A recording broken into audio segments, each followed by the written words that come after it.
আলাইহিস সালাতু ওয়াস সালাম আমার আল্লাহকে ডাক দিলেন, দিয়ে বললেন আল্লাহ,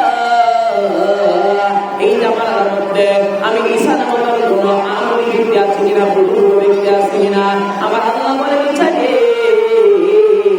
একটু সামনের দিকে আগে যাও।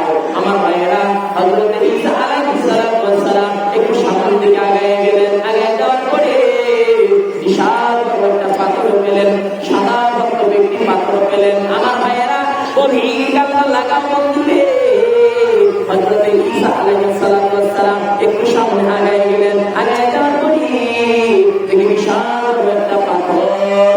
এবারে হযরত ঈসা আলাইহিস সালাতু ওয়াস সালাম আমার আল্লাহকে ডাক দিয়ে বললেন, আমার মালিক বিশাল আমি পাথর দিলাম। আল্লাহ বলে ইচ্ছারে তোমার হাতের লাঠিটা দিয়ে ওই পাথরে আঘাত করো।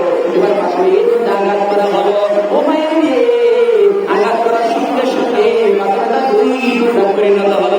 সুবহানাল্লাহ। আমার ভাইয়েরা এবারে পাথরটি দুই পাল্টা হওয়ার পরে আল্লাহর নবী ঈসা আলাইহিস সালাতু ওয়াস সালাম পাথরের মধ্যে নজর করে দেখতে পেলেন একজন দিনওয়ালা বুজুর্গ ব্যক্তি তাসবিহ হাতে নিয়ে আল্লাহর ইবাদতের মধ্যে মশগুল আছে। সুবহানাল্লাহ। এবারে হযরত ঈসা আলাইহিস সালাতু ওয়াস সালাম এবারে ওই বুজুর্গ ব্যক্তি ডাক দিয়ে বললেন,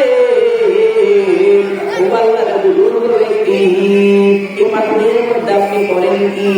আল্লাহ ওই বুজুর্গ ব্যক্তির জবান করে দিয়ে ওই বুজুর্গ ব্যক্তি হযরত ঈসা আলাইহিস সালাতু ওয়াস সালামকে ডাক দিলেন, দিয়ে বললেন, ও আল্লাহর নবী ঈসা, আমি এই পাথরের মধ্যে আল্লাহর ইবাদত করি। সুবহানাল্লাহ। এবারে হযরত ঈসা আলাইহিস সালাতু ওয়াস সালাম বললেন, ও বুজুর্গ ব্যক্তি, আপনি ইবাদত করেন আল্লাহ, তবে আপনার সামনে এই ফলগুলো কেন? এবারে ওই বুজুর্গ ব্যক্তি ডাক দিলেন, ও আল্লাহর নবী ঈসা, এই ফলগুলো আল্লাহর জান্নাতের খাবার। সুবহানাল্লাহ। এবারে হযরত ঈসা আলাইহিস সালাতু ওয়াস সালাম বললেন, ও বুজুর্গ ব্যক্তি, আপনি এখানে কত বছর ধরে আপনি ইবাদত করেন? এবার বুজুর্গ ব্যক্তি বললেন, ও আল্লাহর নবী ঈসা, আমি একদিন নয়, দুই দিন নয়, আমি দীর্ঘ 60 বছর ধরে এই পাথরের মধ্যে আমি আল্লাহর ইবাদত করি। সুবহানাল্লাহ।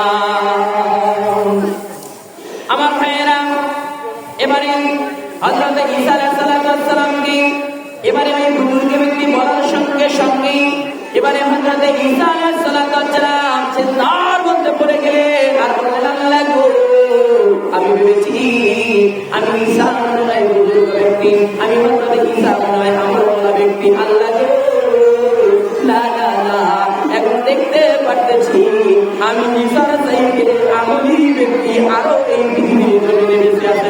সুবহানাল্লাহ। আমার ভাইয়েরা এবারে হযরত ঈসা আলাইহিস সালাতু ওয়াস সালামকে আমার আল্লাহ ডাক দিয়ে বললেন, ওই ছাড়ে মনটা খারাপ করো না, ওই ছাড়ে মনটা খারাপ করো না। আমার ভাইয়েরা হযরত ঈসা আলাইহিস সালাতু ওয়াস সালামের অনেক পাওয়ার ছিল। আমার ভাইয়েরা হযরত ঈসা আলাইহিস সালাতু ওয়াস সালাম নবী কোন খবরে পাশে গিয়ে যদি বলে কুম্বিল্লাহ, সঙ্গে সঙ্গে খবরের ব্যক্তি দাঁড়ায়া সালাম দিত তারে। সুবহানাল্লাহ। আমার ভাইয়েরা এবারে হযরত ঈসা আলাইহিস সালাতু ওয়াস সালাম এই কথাটা শোনার পরে করে জমিনের মধ্যে পড়ে গেলেন। আমার আল্লাহ বলে, ওই ঈসা, মনটা খারাপ করো না, ওই বুজুর্গ ব্যক্তি তো 60 বছর ধরে ওই পাথরের মধ্যে নফল ইবাদত করে।